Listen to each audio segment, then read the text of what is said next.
Good morning. This is Kay McDonald with The Power of Charms, and I am so excited to be interviewing Julia Patrick today. Julia Patrick has been a friend and cohort for years. I met her when I first started Charity Charms back in 2004. She's been a pillar of the community in Arizona, supporting nonprofits at that time through her magazine, Front Doors Magazine. And I went to her and said, I have this concept. What do you think? And she just took me by the hand and guided me and was just such an influence in my life. And it's been fun to watch Julia and how she's progressed in her life.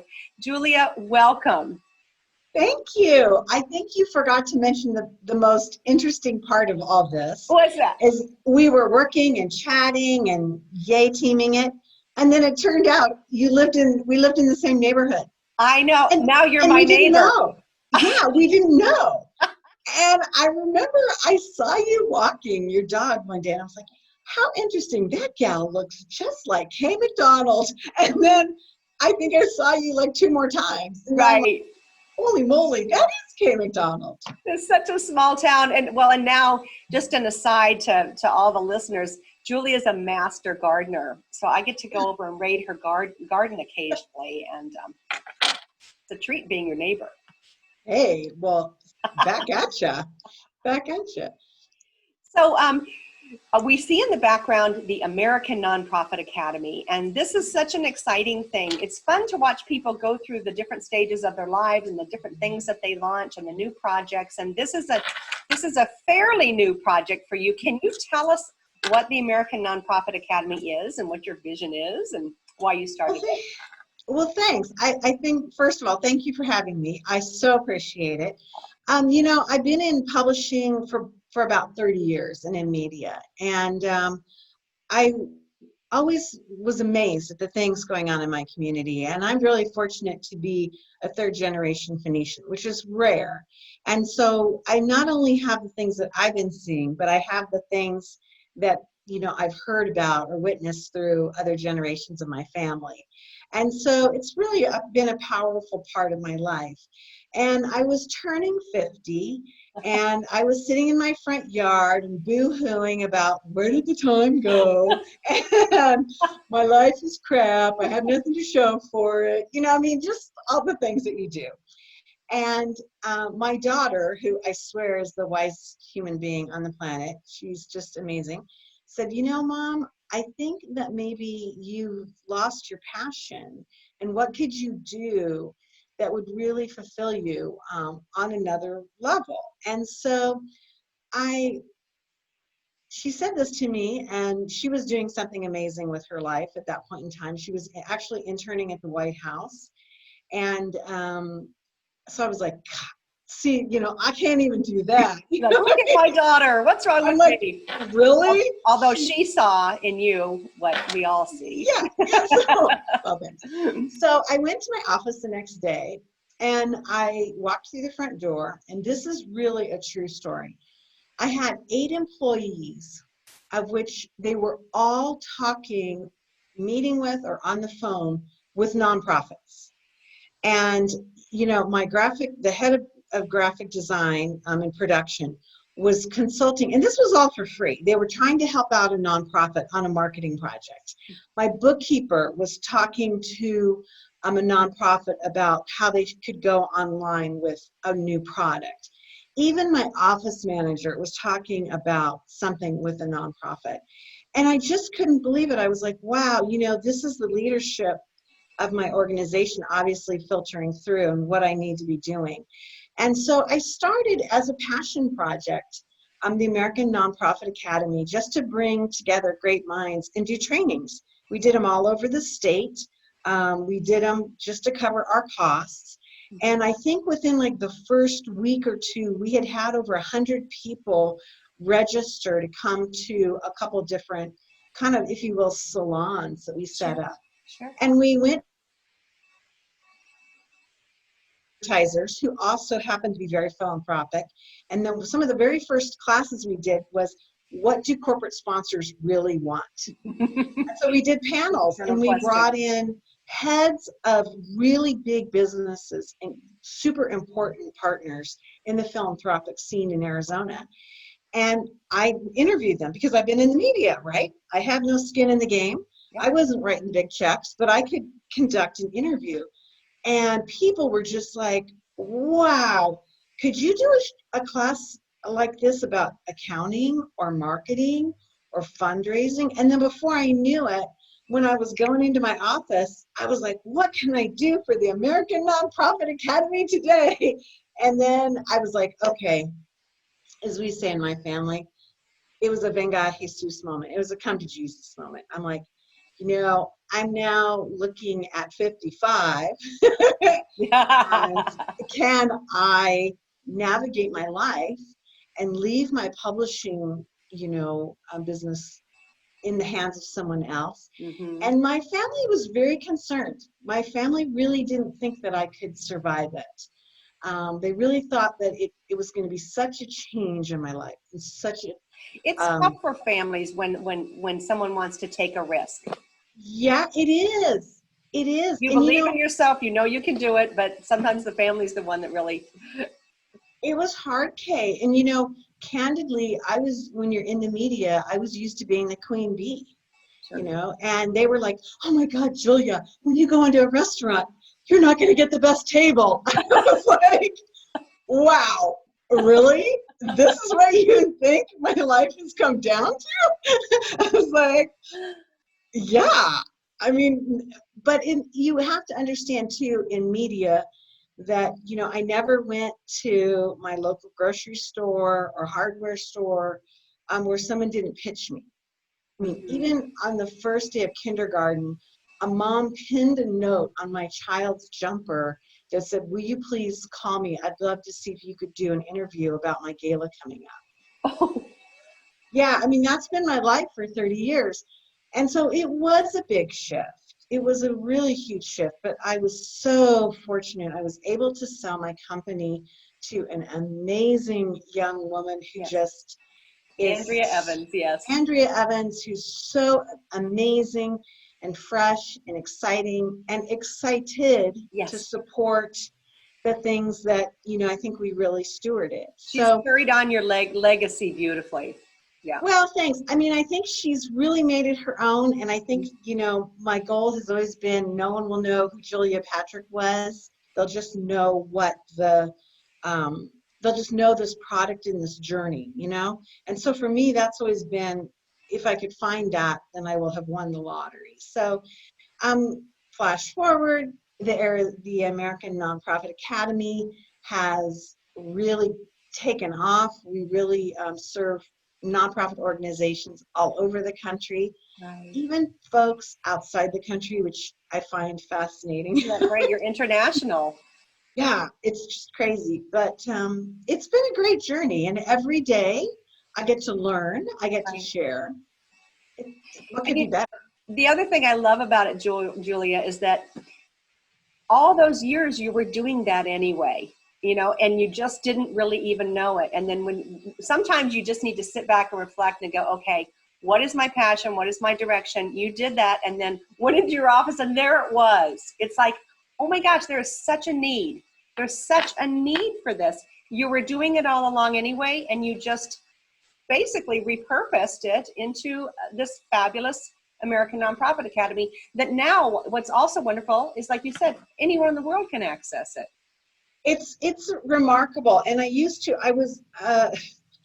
was hired years ago to come and speak to a bunch of nonprofit organizations and government agency heads by the Hopi Nation.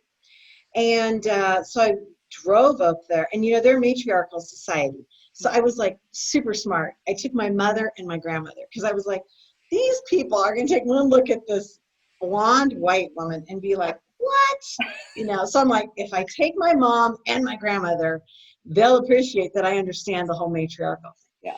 And I took them, and it was like one of those things that was like almost, if you will, a religious experience. It was so powerful. And it really taught me that I had some amazing collaborations to take. But if I made it so charismatic that it was just a function of how far I could drive, how fast to get to wherever I needed to go, this would never work. So we really did transition to a digital platform whereby at 2 in the morning, if you're worried about sharing a nonprofit event, you can go online and you can find a course, and that was for me the light bulb, sitting in a tiny, tiny little village with a bunch of Hopi leaders trying to figure out, wow, this is intense. I mean, I can't get everywhere that I want to get to.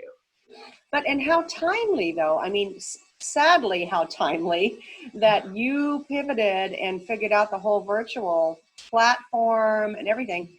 And now it's like the only way that people can communicate. It's amazing. It's come to pass, and I would love to say I was such a genius that I thought of this, but it was really just more, it was more about me. I can't get to where I need. And now, you're right, Kay, it's an amazing thing. It is something that, even with Charity Charms, you can see how your passion and your products have gone to a place where somebody can go online and they don't need to come to your studio and meet you in person and all these things. And, that's really where we need to be. We also need to be doing that with our clients, in the nonprofit sector. How do we deal with people that used to come to our facilities and now we have to go to them? And that's a big question. Yeah, it is. Well, Zoom is fabulous. I've been working with clients. Actually, I have clients internationally too, and I've had to do this for a while. And we do it through sending samples and talking online. So, but boy, has it ever changed the dynamic of how things are happening now for nonprofits. And so with COVID, you just one day said, "Oh my gosh, I need to do COVID Chronicles." Tell us, was that like an epiphany? How did that happen? So I have a child who's now 26, 27, whatever, somewhere in that range. And I think I'm 26, 27. That's why I can't process her age. Okay. So she works for the United Nations World Food Program, and she was living in Berlin at the headquarters of Share the Meal, where she runs all their corporate partnerships and marketing. And she said to me, "Hey, Mom, I got this alarming report from the WHO, World Health Organization, that is under the umbrella of the United Nations." And she said, this pandemic is moving, and it's going to come across to the U.S., and nobody in U.S. media is talking about it. I think this is going to be a really big deal, like a life-altering 9/11 kind of thing. And so I started looking into it. And, in the beginning of the year, we really thought it was an Asian issue. Then we thought, okay, it's going to stay in Asia.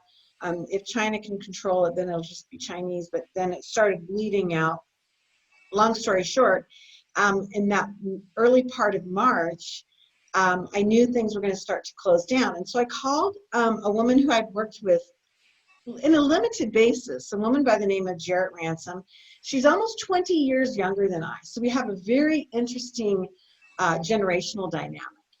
And her business, she's a nonprofit consultant, and she's known as the nonprofit nerd. And I said, "Hey, sister, I got this kooky idea. I have a studio. I mean, because we tape all of our productions and everything." And I said, "What if we did a live show?" Now, this was on a Friday. "What if we start doing a live show, 30 minutes, every Monday through Friday during this COVID-19. We'll call it the Corona Chronicles, and we'll just talk about, what's going on." And I said, "Jarrett, 2 weeks max. It'll blow over. We'll be good to go." And she's like, "Yeah." And I said, "It'll help us both get out of bed. Something new. Well, something to do." Yep. Well, then 2 weeks after the first 2 weeks, I'm like, "Can you give me 2 more weeks?" And she's like, "Yeah." And then 2 more weeks, and then 2 more weeks. Something here. So we have just passed 100 shows.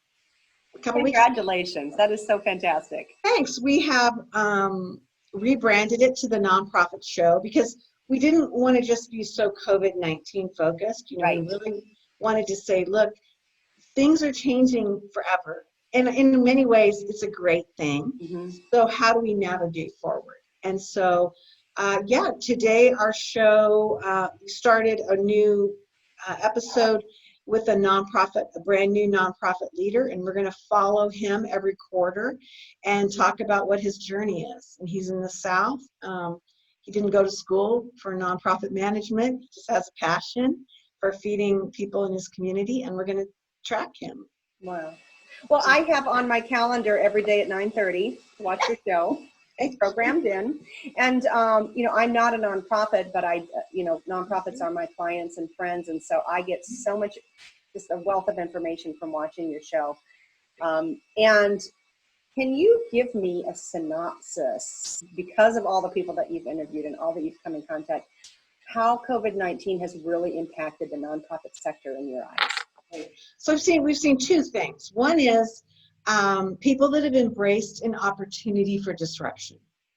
Rahm Emanuel, the famous politician and political operative who was the chief of staff for President Obama, has a famous quote that says, "Never waste a good crisis." And while that's harsh and horrible, I have come to believe this is a true thing. And that is, so we've seen people that have been like, hell yeah, I'm leaning in and I'm going to use this time to recreate. I'm going to do everything I can, take risks. And if I fail, hopefully I fail fast, I learn, and I move on to the next thing. Then there's the second side that we're seeing, which I find is alarming. And they're the ones that are saying, this is going to pass over. This is just a rough spot. Let's hit the pause button, and then we can get back to what we were doing. And my sense of it as we've navigated forward is that there is no going back. Things are permanently changed. In some ways, they're changed for the better, and in others, not so much. But for organizations that are pausing and are expecting to come back in 4 months, like maybe they would after a tough winter or a tough summer, they're going to find that they can't just jump back in and do things the way they did. And so will they be able to survive this COVID-19 pandemic? Probably not. And that gives me great fear and great pause. We have over 1 million, basically over 1.6 million nonprofits registered in our nation. And there's going to be a lot of failure because of planning and management. Well, one of the challenges, it's one of the good things, but one of the challenges for most of the nonprofits that I have dealt with is that they usually are governed by boards. And so boards help them make the decisions on the direction that they're going to go in. And if you have a board that is not willing to take risks, no matter how wonderful, inventive your staff's ideas are, sometimes it's really hard to move forward. Do you have any recommendations, or have you had experience in this area? Yes. Heard nonprofits, expressing this? Yeah. So we're talking about this a lot, and that's one of the things that's so fascinating is that think about who serves on a board. I mean, these are generally people that are leaders in their community, their families, their businesses, or in corporate America. And so what happens is, they're in crisis, right? Everybody. And so then, like everybody, so then all of a sudden they're like, what do I prioritize? I'm serving for free. I mean, trustees and board members don't get paid, right, in the nonprofit sector. So then they have to look at all of these other things that they're trying to deal with. It's really hard to spark the imagination of a board member during this time, for them to take risks, for them to engage in something they never thought they would have to do. So here's what I'm seeing. I'm seeing nonprofit C-suites, management, CEOs, executive directors, having to be more forceful, having to go forward to their board or their executive committee and to say, this is a crisis, this is what I'm recommending, I need your approval. Right. Might not work. We have to try something. We got to go now. Sometimes we need to be first. Exactly. And there's a lot of risk, but the ultimate risk is in a failure of mission, that we can't serve the people that we are here to serve. Right. And so this takes a lot of gumption. And for some executive directors who are used to being more reactive to their board, this is going to be a hard call. This Yes. is going to be a real hard call. So now is the time for nonprofit organizations to get real specific on action items, what they're going to do, how they're going to do it, and what do they need in order to get this done. Right. One of the main things too, Julie, is connecting with their donors and making sure that those donors are realizing what their needs are, that some of their needs have changed, but that their donor base, their current donor base, they need to keep engaged. And how are they doing that? Are there any new creative ways that they're engaging their donors? So much. I think the biggest thing, and we should have been doing this all along, and those nonprofits that were are doing great, we need to be doing more donor stewardship and cultivation that's virtual. And so that means versus waiting for the whole year to send out some sexy, glossy, booklet is not where it needs to be. Mm-mm. Be active in social media. We need to be sending texts. We need to be recording things. We had a fabulous guest on yesterday from a very large humane society in Ohio. And one of the things that they're doing is their executive director is just taking her cell phone and saying, hey, I just want to show you what the shelter's looking like today. And she walks down past a row of cats or dogs or whatever. Mm-hmm. And then they're posting that. And they could not believe how their engagement has gone up. So it's immediate. It's not is the sexy, highly overly produced expensive stuff that I think so many of us have believed we needed to do. But it's immediate, it's frequent, and it's emotional. It's storytelling. Right. Well, it's the use of video too, and just that human interaction. It's so much more engaging than an email or something, a letter in the mail, something like that. So really some good things are coming out of this that are going to really be lasting. Do you really think that this whole challenge has moved the nonprofit sector industry forward in a new way? I do. And I don't know if that's like my patty positive hyper attitude or not, because I can remember the dark days of 9/11 and thinking that, my life, and I had a child in kindergarten, and I thought, we were doomed, and this was what my grandmother must have felt like at the outbreak of World War II. And I remember she said the most interesting thing to me is that, you at that point in time, she's like, look, you can allow this to come into your life, or you can look around and see what the need is and work harder for solutions that ultimately don't revisit crisis back to our country like this. And it was a real pivotal time in my life. I remember thinking, if we educate ourselves, then we don't need to keep revisiting history. And so for me, that was a perspective that held through and holds through in times of crisis. And so I like to think that that's what nonprofits are doing. Need is going up. I don't care what it is that you do. Need for services is escalating. And so we can't hit the pause button. Right. We need to be serving. Are you finding that corporations are more willing to step up to the plate and help charities in this time of need? What I'm seeing that's more interesting, I think, are the foundations. It's kind of one of the dirty little secrets in America is how very wealthy organizations and families can put money aside in what we call DAFs, or donor advised funds. And so all of a sudden, we've known this. Money managers have known this. There are vast resources and reserves of cash that are sitting in investment opportunities or investment, And you're talking about individual foundations or corporate foundations? Both. Both. And they're reaching back out and saying, what do we need to be engaged in? On the corporate side, I think what we're seeing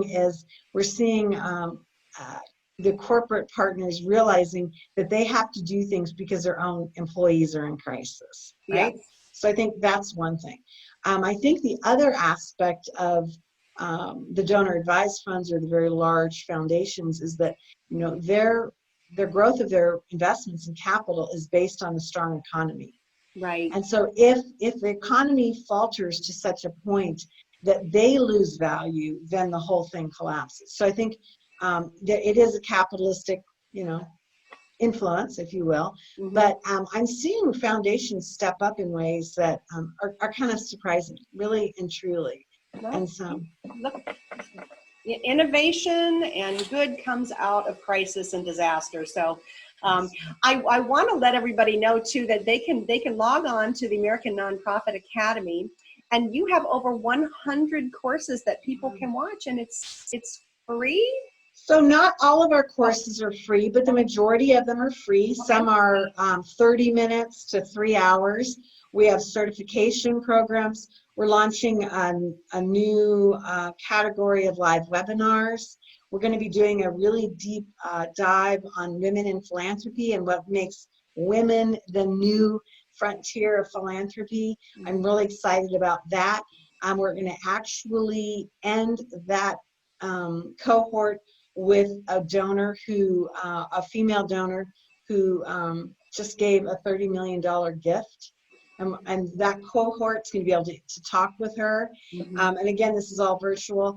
But yeah, so we have a lot of different voices that come in. We have an amazing 24/7 newsfeed product that comes in about nonprofits, and so you can go on by your region of the country, and then you just see all the news that we've been butlering, to say information butlering. So we have a lot cooking.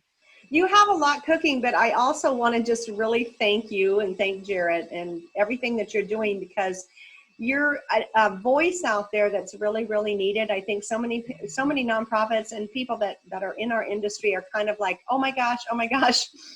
We just all need to stay in touch and share ideas and look at this as an opportunity to move forward, be mavericks in some areas. And we're Americans, and this is not going to get us down. We're going to prevail. I agree with you, Kay. I think the greatness of the human spirit cannot be underestimated, and I think that when you look back at the trajectory of our nation and when cataclysmic times came, how new and innovative things occurred. And so I think we're in that period of time. I really do. And it's just not going to be apparent for probably another decade. But I think we will look back at what we achieved. One of my favorite things is, the iconic Fortune magazine was started right after the great crash, of 32. So, I mean, we are a very scrappy people. Bootstrap, we get it done. We figure it out. It doesn't always work. It's not always pretty, but we get it done. Well, it's the land of entrepreneurship as well, and lots of nonprofits are starting to have to think like businesses, start social entrepreneurial ventures. It's a whole new frontier. But thank you, Julia, for your time today, and thank you so much for helping to move the whole sector forward and keep us all informed and connected. It's just fantastic. And again, anyone who hasn't visited the American Nonprofit Academy, it's AmericanNonprofitAcademy.com. And go on there, and then you can log in and see the show, learn more about Julia and all the good that she's doing. So thank you so much. Thank you, Kay. Thank you for all the things that you've brought to my life and to our community. It's profound, and I'm very grateful. It's also great to have you as a friend and neighbor. I know. It's a double bonus. All right. Well, listen, on to the next show. I'll be watching tomorrow. All right. Thank you. Thank you. Bye-bye. Bye.